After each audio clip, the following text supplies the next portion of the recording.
Sourate 66, At-Tahrim, l'interdiction. Au nom d'Allah, le tout miséricordieux, le très miséricordieux. Prophète, pourquoi voulant satisfaire tes épouses, t'interdis-tu ce qu'Allah t'a rendu licite? Allah est très clément et très miséricordieux. Allah, votre maître, l'omniscient, l'infiniment sage, vous a indiqué le moyen légal de vous délier de vos serments. Un jour, le prophète confia à l'une de ses épouses un secret que celle-ci dévoila. Informé par son Seigneur, le prophète lui rappela une partie du secret qu'elle venait de divulguer et se tut sur le reste. Son épouse lui demanda alors « Qui donc a bien pu t'en informer ?» Il répondit « J'ai été informé par celui qui est omniscient et qui connaît les réalités les mieux cachées. Si vous revenez toutes les deux à Allah, votre attitude exige en effet un tel repentir. Si au contraire vous persistez à vous liguer contre lui, alors sachez qu'Allah est son soutien, ainsi que Gabriel, les croyants vertueux et les anges, qui sauront eux aussi l'assister.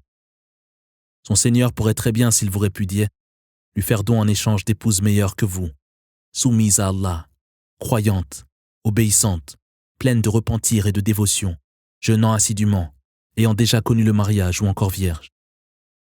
Vous qui croyez, préservez-vous ainsi que vos familles d'un feu alimenté par les hommes et les pierres, et gardés par des anges implacables et redoutables, qui ne désobéissent jamais à Allah, mais dont ils exécutent au contraire tous les ordres. Vous qui avez rejeté la foi, ne cherchez aujourd'hui aucune excuse, vous ne serez rétribués que pour prix de vos œuvres passées. Vous qui croyez, revenez à Allah en vous repentant sincèrement, afin que votre Seigneur efface vos péchés et vous accueille dans des jardins traversés de rivières. Le jour où Allah préservera de l'humiliation le prophète et ceux qui ont cru avec lui, qui verront leur lumière courir devant eux et sur leur droite. Ils diront « Veuille Seigneur parfaire notre lumière et nous pardonner.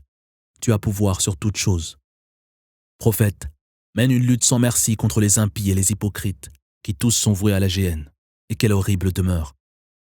Allah propose aux mécréants l'exemple de la femme de Noé et celui de la femme de Lot. Leurs maris, qui pourtant étaient au nombre de nos serviteurs vertueux, ne purent en rien les préserver des rigueurs d'Allah, lorsque celles-ci les trahirent. Il leur fut donc dit, entrez toutes deux en enfer avec les damnés. Et Allah propose aux croyants l'exemple de la femme de Pharaon, qui implora, veuille Seigneur me faire construire auprès de toi une demeure au paradis, me délivrer de Pharaon et de ses agissements, et me sauver de ce peuple impie. Et l'exemple de Marie, fille d'Imran, qui sut préserver sa chasteté, et que nous avons récompensée, en insufflant en elle de notre esprit. Elle crut en la parole de son Seigneur et en ses écritures, et fut de ceux qui se soumettent humblement à ses commandements.